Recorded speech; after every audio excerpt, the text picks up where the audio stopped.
Я думаю, вот нужно канцелить таких мамочек, таких папочек, которые вот говорят: ой, вот мой, не знаю, я, конечно, очень грубо сейчас говорю, но реально, тех мамочек, папочек, которые говорят: ой, вот мои дети не разговаривают на кыргызском, потому что вот они только на русском общаются, да, и вот так они флексят, да, этим, типа, да.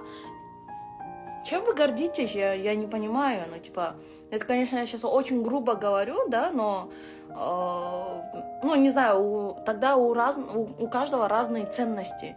Может быть, вы сами, да, может быть, вы сами росли в такой семье, где только на русском общаются и так далее. Просто так сложилось, да, там никто не виноват. Но если у вас есть ценности, типа, сохранить өзүнүн маданиятыбызды, өзүнүн улутубузду, тилибизди и так далее деген эмеселер бар болсо, то почему бы вам не научить своего ребенка, да, даже если у вас не получилось. Это так звучит тупо, ну не знаю, то что кто-то гордится тем, что его ребенок не разговаривает на своем родном языке.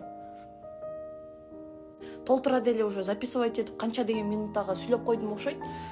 Көргөндөр көрөт, көрбөгөндөр көрбөйт. Главное, вот менин оюмча мындай да, мен сүйлөткандарым азыр жете турган адамга жетет. Вот кимге жетиш керек болсо, ким көрүш керек болсо, ошо кимге буйруса мен ушул сөздөрүм да укканга, ошого буйруйт.